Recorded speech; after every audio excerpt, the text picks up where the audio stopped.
Estou realizando um sonho e de ter a honra de poder entrevistar uma pessoa que eu considero um dos maiores líderes que o Brasil já teve e que construiu muito da nossa reputação mundial. É uma pessoa que eu admiro não só como líder, mas eu admiro como ser humano que ele é. Então, por favor, doutor Osiris Silva, venha se juntar a mim aqui no palco para a gente poder compartilhar as suas experiências e vivências com essa moçada. Bem, enquanto o doutor Osiris vem, eu vou contar para vocês, era impossível pegar toda a biografia do doutor Osiris, mas alguns de vocês vão ser premiados com ela.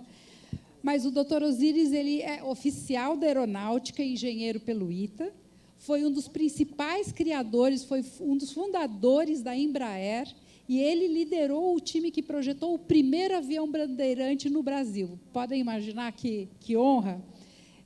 Foi ministro da Infraestrutura, presidente da Varig, entre vários outros cargos e grandes empresas com que ele atuou. É escritor de diversos livros, e eu peguei o título de um apenas que eu acho que tem tudo a ver com vocês, que é Realize seu sonho, vale a pena. Hoje ele é presidente do Conselho do WTC Brasil, daqui do Complexo, do Grupo Ânima, entre outros diversos conselhos e atividades que ele ainda atua e faz muito pela nossa realidade. Doutor Osiris, muito, muito obrigada por essa honra que o senhor está nos dando. Ele vai falar 10 minutinhos com vocês, um pouco sobre ele, aí a gente vai sentar e vai entrar com perguntas e respostas rapidinho, que a gente só tem meia hora, e a gente também espera perguntas de vocês, tá bom? Fechado? Por favor. Bem, boa tarde a todos. Vocês podem imaginar que, depois de uma apresentação desse tipo, a minha responsabilidade cresce um bocado. Mas eu queria perguntar se algum de vocês conhece o 11º mandamento. Conhece? O 10º talvez conheça, mas o 11º, sabe o que diz o 11º? Que devia ser aplicado aqui agora? Não me leves muito a sério. De modo que, eu gostaria apenas de fazer uma pequena apresentação. Por estranho que possa parecer, eu já tive a idade de vocês. Faz tempo, né? Mas, sem dúvida, eu tive a idade de vocês. E aconteceu alguma coisa na minha vida que eu não sei se aconteceu com vocês. Eu comecei a planejar a minha vida quando eu tinha 14, 15 anos de idade. E, por uma razão que eu não sei explicar, eu terminei a minha projeção de vida para o ano 2000. E o que eu lamento dizer é que nós chegamos no ano 2000, não com aquele país que eu tinha em mente quando tinha 14, 15 anos. O Brasil não foi bem nesse período. Teve várias mudanças políticas, como talvez vocês conheçam pela história. Eu vivi essas mudanças políticas e, realmente, o nosso país deixa muito a desejar.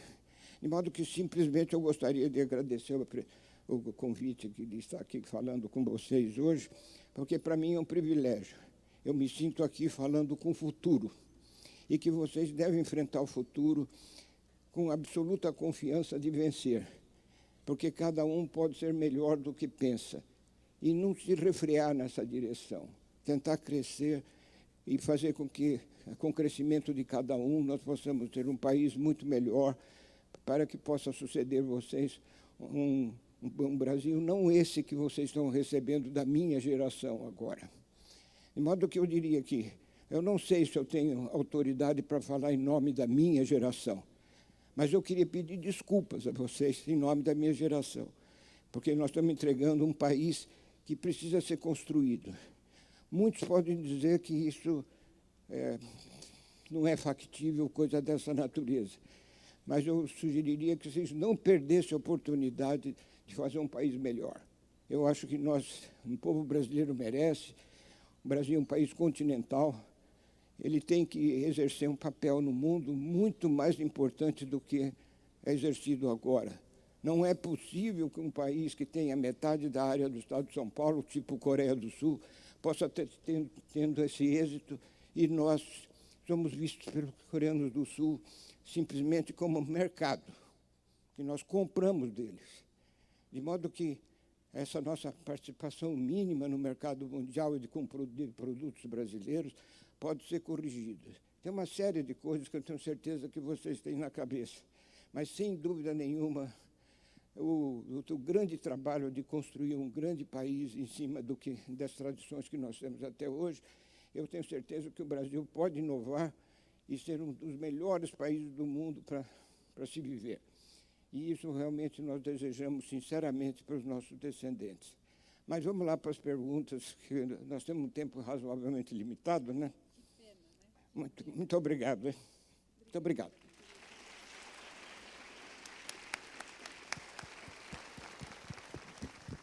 Doutor Osíris, muita gente acha que o líder sabe tudo, tem respostas para tudo. E acho que nós dois, como eu disse para eles, que a nossa diferença competitiva em relação a eles é que nós somos jovens há mais tempo que eles. Mas eu digo que a gente sabe que isso não é verdade, que nós, líderes, não temos respostas para tudo.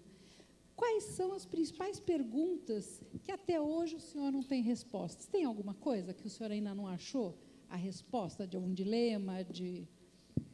Bom, eu acho que nenhum de nós pode acreditar que os líderes tenham todas as respostas. Os líderes, ao contrário, eles devem ser sempre pessoas inquietas, que olham em relação ao que vivem e que podem participar do conserto dessas coisas, de criar coisas novas. Ele não tem todas as respostas prontas. Agora, o líder tem algumas características que são fundamentais. É ousado, acredita que coisas melhores podem fazer e não entra, vamos dizer, na correnteza da maioria, que normalmente se acomoda. Eu não sei o tipo de educação que cada um recebeu, mas nós temos uma educação no Brasil de aceitar tudo que tem por fora, que tudo que vem de algum lugar. Na área de tecnologia, por exemplo, tecnologia no Brasil tem que vir do norte, do hemisfério norte. As inovações no hemisfério sul são pouco reconhecidas e existem em número muito pequeno.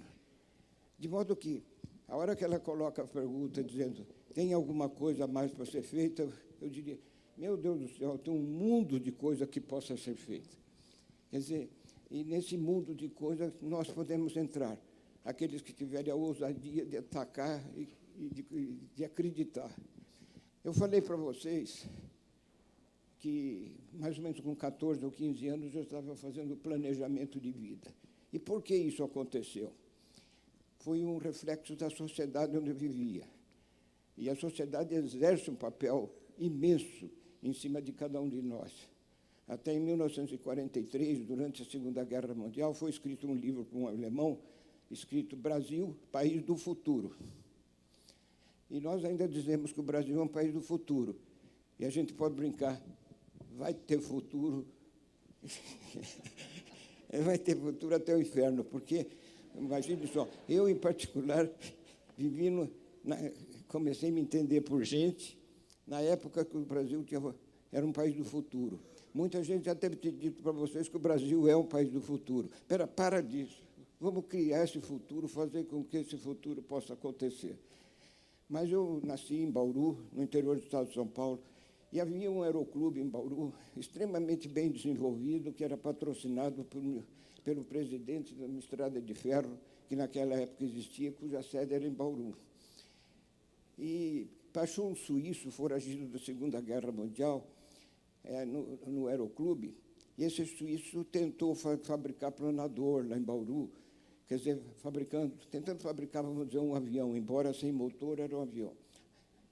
E ele gostava de se cercar dos moleques, entre eles nós éramos jovens, e mostrando que por trás de cada avião tem uma série de invenções realmente espetaculares. Ele enfatizava muito isso.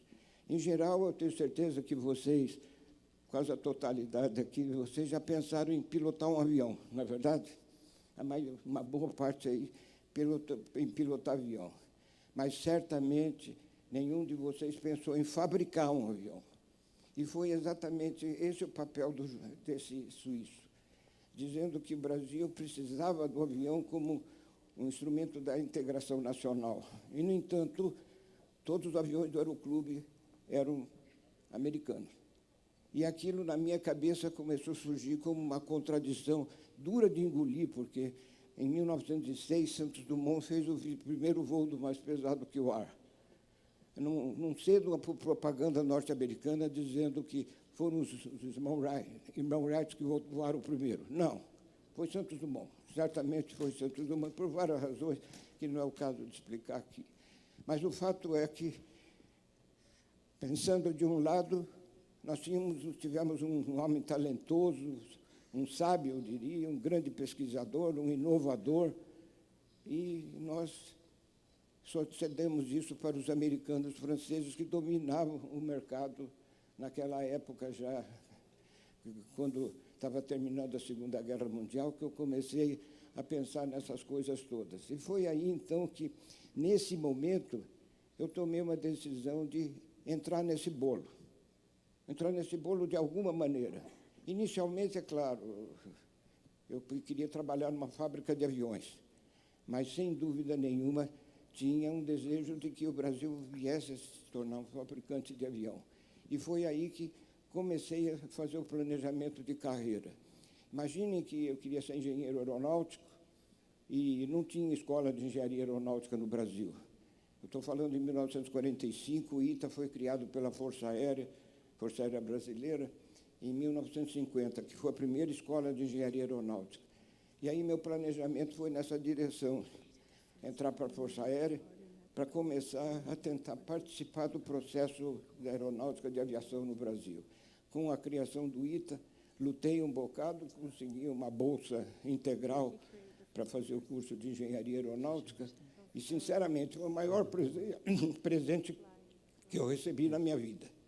Não vou poder pagar isso nunca, porque o ITA me transformou completamente, me transformou de oficial da Força Aérea num engenheiro aeronáutico. E foi aí que eu comecei a perseguir aquele sonho de moleque que um dia o Brasil fabricasse avião. De modo que me lancei integralmente nisso, participei um bocado de toda a estruturação de colocação da Embraer no mercado, não só nacional, como no mercado internacional. E hoje eu diria que nós, brasileiros, podemos ter o orgulho de dizer que nós temos aviões fabricados no Brasil, aqui em São José dos Campos, nossa propriedade intelectual, nossa marca, voando em 90 países do mundo. Quer dizer, um negócio que, eu diria, se eu sonhei forte em relação à fabricação de avião, a realidade de hoje é muito maior que o sonho que eu tinha naquela oportunidade. Cresceu e foi muito mais além. E, por isso, então, eu queria dar uma mensagem bem sólida para vocês, que vocês são capazes de lançar qualquer coisa nova. Quando eu vejo, por exemplo, filas de pessoas, como acontece nos Estados Unidos, comprando o produto da Apple, eu fico perguntando, quem de vocês aqui não vai derrubar a Apple? Vocês devem pensar que a riqueza do mundo, a história da humanidade foi feita por pessoas. Pessoas, não foram equipes, não foi planejado nada disso. Foram pessoas como essas que estão aqui agora. Cada um de vocês pode se municiar com a vontade de fazer alguma coisa e, em vez de ficar medindo dificuldades, é olhar as possibilidades que vocês têm de Conta para eles a história do jornalista. Eu estou absolutamente convencido disso. Conta para eles a história do jornalista que foi entrevistar o senhor falando sobre o final da Embraer. Conta que tinha que fechar. Não, eu estava contando que, recentemente, 3 jovens fizeram uma tese sobre a Embraer e me procuraram recentemente para dar uma entrevista. A primeira pergunta que eles me fizeram tinha 5 vezes a palavra dificuldades. Aí eu olhei para eles e falei, faça o seguinte, trago aqui uma primeira pergunta com 5 vezes a palavra sucesso, aí eu dou entrevista. Quer dizer, porque a dificuldade, meus amigos, sempre vão surgir. Quer dizer, não precisa pensar nas dificuldades, nós temos que pensar nas possibilidades de conseguir uma boa solução do problema, como foi dito agora há pouco. Sim. Mas, sem dúvida nenhuma, não maximizem as dificuldades. Da mesma maneira que muitas vezes é difícil obter uma solução de um problema, evidentemente a gente tem que tratar também da dificuldade e superá-la. E aqueles que conseguem superar as dificuldades, sem dúvida nenhuma, vão para uma direção que é ótima em todos os aspectos, né? Sucesso, que é o que eu desejo a cada um ao longo de suas vidas. Legal. Eu vou pedir um favor. Quem quiser fazer alguma pergunta para o doutor Osíris, levanta a mão para as meninas já levarem para vocês o microfone. Aí, quem levar o microfone, fica com a mão estendida para eu saber que a gente já tem pergunta do palco, tá bom? Da plateia. Mas, quando fizerem a pergunta, eu queria fazer uma sugestão. O meu ouvido é um bocado rodado.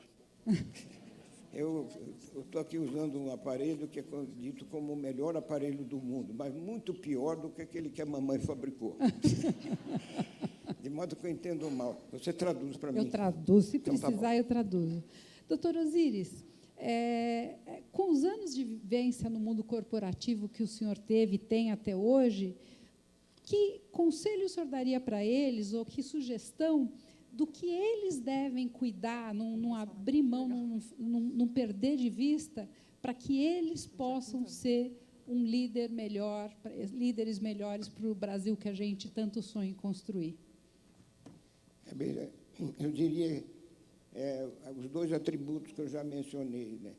Sejam inquietos em relação às soluções que existem. Nós estamos sentados aqui num prédio, não sei se vocês já notaram a arquitetura aqui, que é bastante arrojada, e muitos podem olhar para esse prédio, interessante. Agora, existirão alguns que dizem, mas poderia ser melhor. Coisa boa, né? Quer dizer, a gente olhar as coisas como são e simplesmente não aceitá-las. Colocar essa inquietude e a ousadia de avançar, independente da aprovação ou da reprovação de quem estiver por perto. Quer dizer, eu diria que isso poderá trazer algumas dificuldades, mas se vocês forem simpáticos, afáveis e construírem uma boa base de amizade, certamente vocês vão poder superar isso. Quando eu comecei a tentar fabricar o meu primeiro avião, muita gente chegou para mim e disse, mas o seu avião não vai voar. Quer dizer, partindo, portanto, da dificuldade que é a nossa cultura, né? Aí eu falei, vamos pensar, e se voar? Quer dizer, então eu estava trabalhando com a hipótese que o nosso avião ia voar. Trabalhei um bocado, mais de 6 anos, quer dizer, depois de 6 anos, no dia 22 de outubro de 68, às 6h15 da manhã, o meu avião tirou a roda do chão, voando. E foi um espanto em São José dos Campos quando isso aconteceu. O espanto foi maior quando o avião pousou, né? Porque o pessoal disse, poxa, esse cara fez um avião que decola e pousa. É um negócio sério, realmente. De modo que eu diria simplesmente isso, quer dizer, não aceite as coisas como estão. Olha para as coisas e diz, poderia ser melhor? Sim, pode ser melhor. E eu assumo a responsabilidade de fazer melhor coisa desse tipo. Até hoje ele faz isso. Vamos lá, Roberta, quem quer fazer a pergunta, se apresenta, diz teu nome. Doutor Osíris, boa tarde, meu nome é Igor Romitelli, e minha pergunta é a seguinte, hoje o Brasil ele é um país que exporta commodities e importa bens de alto valor agregado, e a Embraer é uma das únicas, quase únicas, empresas verdadeiramente brasileiras que conseguiram quebrar esse paradigma. O que a Embraer fez para quebrar esse paradigma e o que falta às demais empresas para seguir no mesmo rumo? Obrigado. Entendeu? Ele perguntou que o Brasil se tornou um exportador de commodity, um importador de produtos agregados, e que a Embraer é uma empresa que conseguiu quebrar esse paradigma. Isso, eu confesso para vocês que foi absolutamente intencional. Mas por uma razão que talvez não seja a mesma que seja na sua cabeça.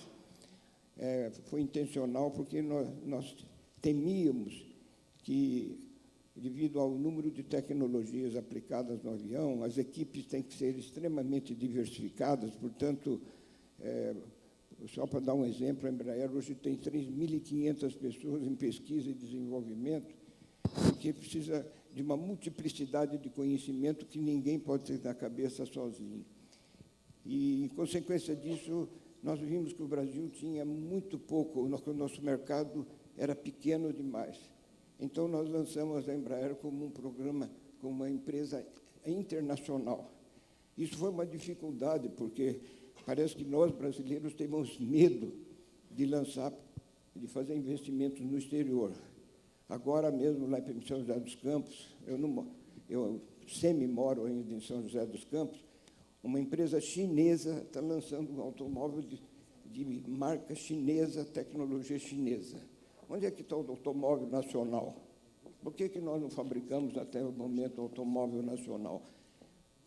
Todos esses automóveis que nós temos aqui, inclusive a exportação deles, nós precisamos pedir autorização ao Conselho de Administração dos respectivos fabricantes aqui. Nós não temos liberdade de exportar esses produtos. E o que acontece hoje conosco? Apesar de nós termos, caso automobilístico, um número razoável de montadoras, nós temos uma exportação pequena. E eu vejo o Brasil acomodado, tristemente acomodado, e achando que nós vamos ser o campeão mundial das commodities. O que é um absurdo. Eu não conheço nenhum país do mundo que tenha se desenvolvido fabricando produtos de baixo preço ou vendendo recursos naturais. Recentemente caiu na minha mão um contrato da Vale, lá do Rio de Janeiro, vendendo o nosso melhor minério de 65% de ferro, para os chineses a 5 centavos de dólar o quilo. Agora, por outro lado, pega os produtos que nós temos aí em cima dessas mesas, pega os seus iPhones ou coisa parecida, que dá mais ou menos $2.000 por quilo, se nós quisermos. Como é que vamos pagar um iPhone de $2.000 por quilo vendendo um produto exaurível, que é um recurso mineral nosso, a 5 centavos de dólar? Quer dizer, nós temos que mexer nisso e forte. A hora que a gente vende um avião para fora, nós estamos vendendo quase $3.000 por quilo. Olha a diferença entre os 5 centavos, né? Olha só, ele está cutucando vocês para fazer essa transformação, hein, gente? E eu temo, do jeito que está acontecendo as coisas, que nós vamos ter falta de dólar. Vocês não sabem o que é viver com falta de dólar. É não poder comprar livremente o produto que vocês querem. Mais caro, mais imposto, mais tributo tem, vocês não vão poder comprar. E isso pode acontecer em breve nessa rota que o Brasil está caminhando. E nós temos que fugir dessa rota o mais depressa possível, que depende, efetivamente, dessa ousadia, dessa coragem nossa de enfrentar o futuro, propondo soluções e indo atrás de soluções que não sejam as ortodoxas que estão nos governando hoje. Então, ele respondeu para você dizendo que, para as empresas, precisa ter ousadia e coragem para fazer e transformar não só um país, deixar de ser um país de commodities, mas um país que tem muito valor agregado. Temos mais uma pergunta ali. Olá, tudo bem, seu Osiris? Dá para ouvir legal? Levanta e fala. Está ouvindo bem? Se estou entendendo bem, é outra pergunta. Tá. Vamos lá, seu Osiris. Fiz uma pergunta aqui para o senhor. Acho que você vai gostar. Ao que você atribui o sucesso da Embraer, criando aeronaves de sucesso, mesmo em períodos em que a economia não está tendo sucesso, e como inovar e ser competitivo, obtendo resultados de sucesso no futuro? 5 sucessos. Essa pergunta me traz a história do que aconteceu no Brasil depois do Santos Dumont. Em 1906, ele voou em Paris. Muitos brasileiros, eu diria de valor, tentaram fabricar aviões no Brasil. Foi razoável o número dessas pessoas. Na década de 1910, passando por 20, por 30, por 40, sempre tinha gente fabricando avião no Brasil. As manchetes dos jornais se sucediam. Aí um sujeito fazia um protótipo voar e saía no jornal. O Brasil já fabrica avião. Acho que já tinha até um clichê no jornal, que quando o avião voava, você pegava o clichê velho e publicava e colocava: o Brasil já fabrica avião. E foi justamente estudando essa história Eu falei, não é possível que gente tão boa, tão competente, que, inclusive, engenheiros aeronáuticos formados no exterior, notadamente na França, naquela época, eles não tinham tido sucesso. E essa pergunta me atormentava o tempo inteiro, estudando a história deles. Aí, um determinado dia, eu imaginei, eu falei, espera aí, deve existir um denominador comum de por que eles não tiveram sucesso, que é justamente a sua pergunta. E, nesse momento, então, eu descobri por que eles não tiveram sucesso. Primeiro, eles fabricavam aviões semelhantes aos americanos e aos franceses. E, evidentemente, é muito mais difícil empreender no Brasil do que nesses países. Então, no primeiro etapa da luta, nós perdimos. E a segunda posição é que o pessoal tomava um tempo enorme para projetar o avião, até chegar ao protótipo, e não pensava em vendas. E o segredo que eu diria da Embraer hoje é que a Embraer é uma empresa voltada para a venda. Se ela não fosse voltada para a venda, ela não conseguiria esse sucesso. Se vocês olharem o iPhone do Steve Jobs, por exemplo, da Apple, é a mesma coisa. Se ele tivesse inventado o iPhone e deixado lá na Califórnia, com notícias do jornal local, ou coisa dessa natureza, ele não fez isso. Ele criou um sensacional, eu diria, sistema de vendas e de distribuição mundiais, que o telefone dele está em todas as esquinas de todas as cidades do Brasil e do mundo. Quer dizer, veja, o trabalho do Steve Jobs não foi simplesmente a criação de um telefone novo, que entrava no mercado competitivo. Ele fez um diferencial na área de vendas. Um sucesso extraordinário que fez com que eu ficasse conhecido. E mais ou menos o que aconteceu com a Embraer. Eu, desde o primeiro empregado que eu coloquei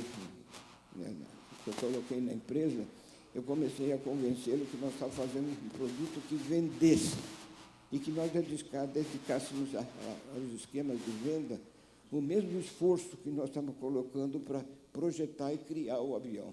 Vocês podem imaginar que o número de homens-horas para criar um avião é gigantesco. E eu sugeria que tínhamos que ser gigantesco também nessa direção. E demos um cuidado extremo a vender os aviões. O que acontece hoje é exatamente aquela figura que nós tínhamos no passado. O mercado brasileiro não representa 5% das vendas da Embraer em cada ano.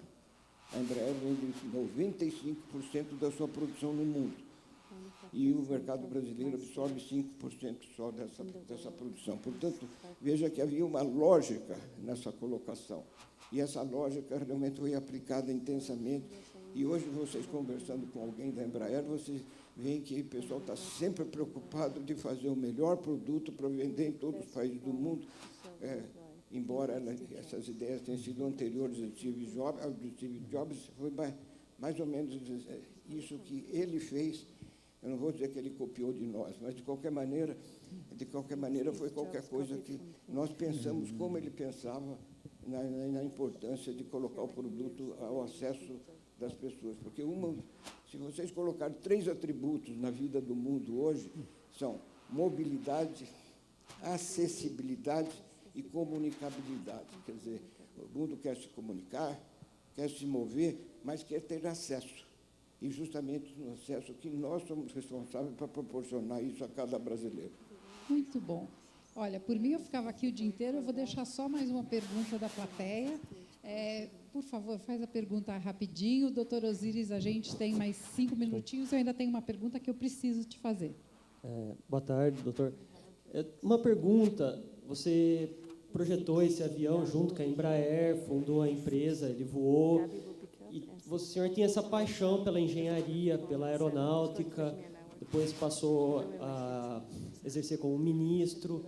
E minha dúvida é, como foi essa transição para exercer, por exemplo, um cargo político, fazer uma coisa completamente diferente do que o senhor fazia originalmente? E também era demandado, porque o senhor fez um feito notável com a Embraer e provavelmente era demandado esse feito notável dentro da política. Como foi essa transição, fazer uma coisa que aparentemente era nova e completamente diferente? Bem, eu tenho em mim que a gente tem que ter a percepção de quando a gente não está demais em alguma coisa. Quando chegou em 1986, eu recebi uma proposta do presidente da República para presidir a Petrobras. Em outras palavras, ele queria me tirar da estratosfera e me jogar no subsolo. E foi exatamente o que aconteceu. Aí eu fiz uma reflexão e comecei a pensar. Eu falei, poxa, eu estou lutando aqui pela Embraer praticamente desde os meus 15 anos. Quer dizer, na época eu tinha perto de 40 anos, mais ou menos. Quer dizer, eu estava com mais de 25 anos dedicado a esse projeto de fabricar avião e coisas dessa natureza. E pensei comigo que dava uma chance a Embraer para ter sangue novo. E aí, realmente, eu fui para a Petrobras e passei 3 anos na Petrobras. Acabei saindo da Petrobras porque eu não concordava com a estratégia que se colocasse, que nós tínhamos uma empresa monopolista do petróleo brasileiro. E já se falava naquela época na exaustão do petróleo.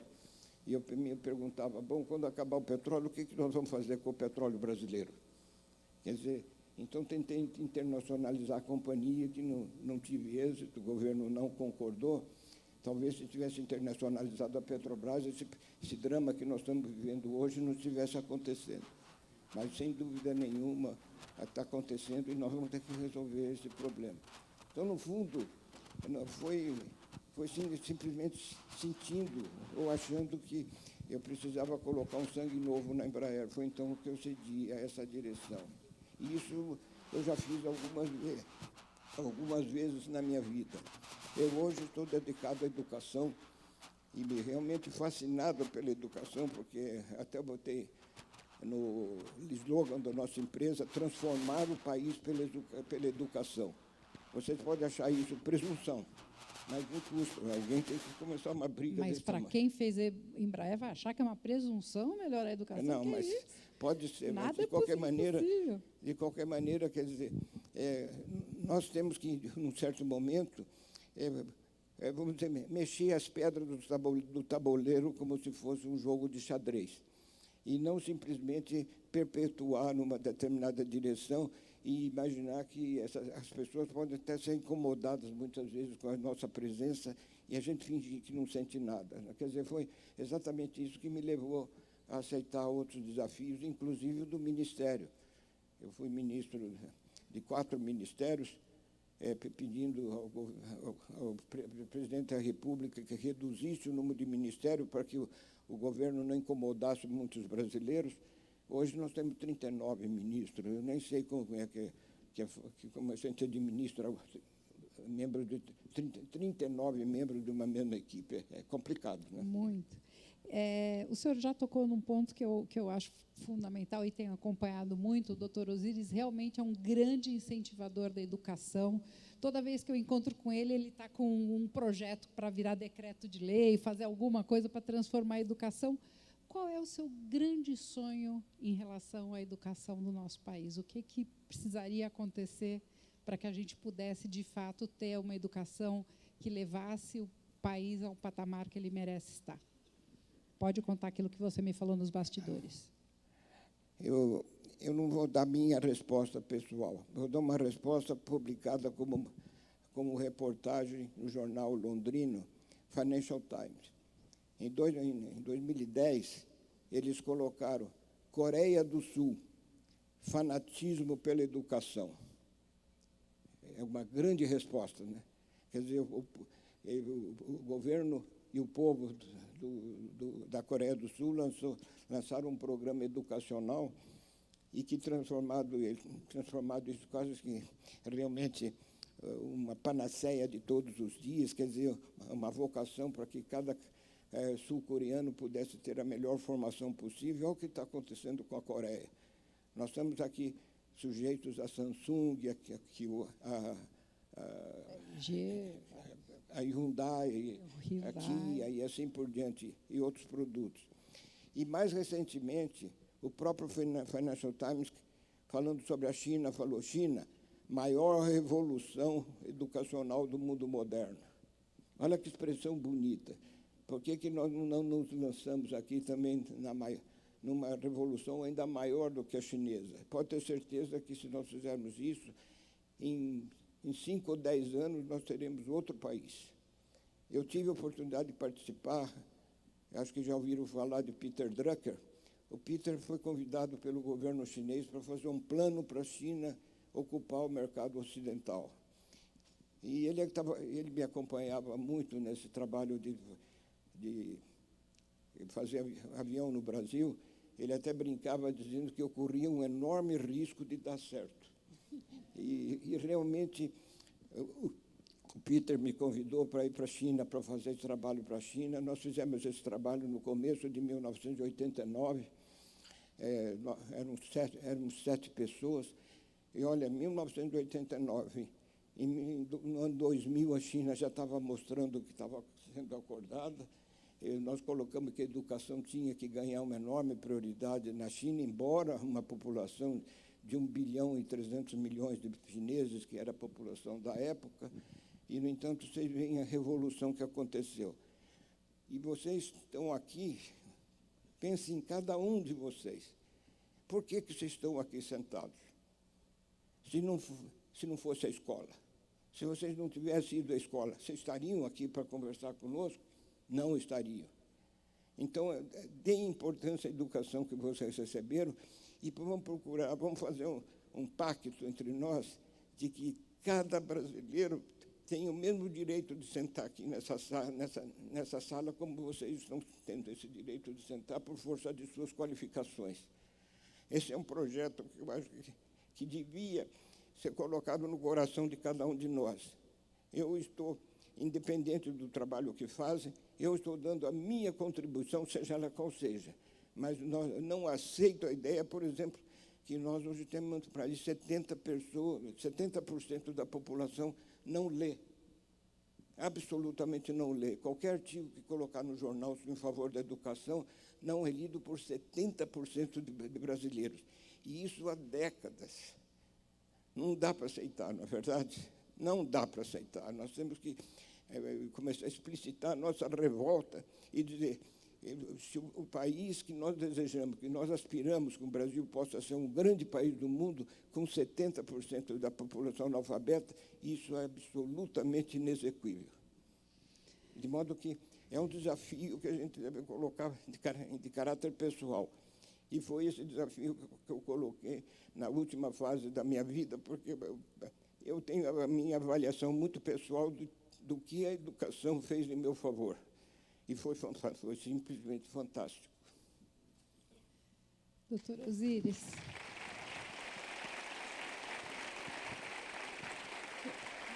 Eu ficaria aqui a tarde inteira com o senhor, aliás, a vida inteira com o senhor, e eu tenho certeza que eles também. Então, é isso, gente. Eu acho que nós temos aqui um ser humano, acima de tudo, que mostrou que ele saiu lá de Bauru, que não tinha recursos financeiros para simplesmente pagar uma universidade, que ele lutou por uma bolsa, que ele lutou para fazer um avião que voasse e aterrissasse, que ele lutou na Petrobras e nos ministérios, e hoje luta pela educação, entre todas as outras bandeiras que ele defende da nossa pátria, e, principalmente, ele nunca nos abandonou.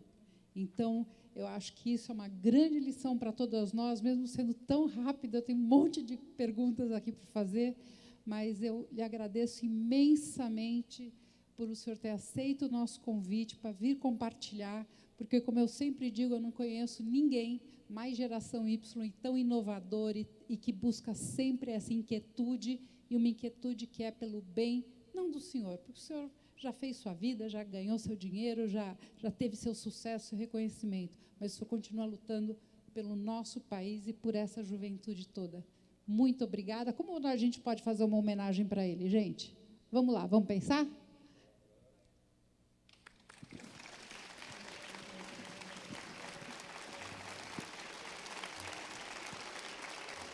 Esse beijo é por todos eles. Obrigado. Muito obrigado. Coisa maravilhosa, viu? Obrigada. Bom, muito obrigado, viu? Mas eu não agradeci uma coisa importante que ela me proporcionou. Poder falar com vocês sentado. Meu trem de pouso não aguenta mais que eu fique de pé. Muito obrigado. Doutor Osíris, alguém me contou... Sucesso a todos e não esqueçam do nosso pacto, né? Vamos fazer do Brasil o melhor país do mundo. Obrigado. Isso aí. Me contaram que o senhor gosta de vinho, então tem um vinho aqui gostoso para o senhor e um agradecimento nosso. Não é importado? Não sei, não fui eu que comprei, mas a gente pediu que não fosse.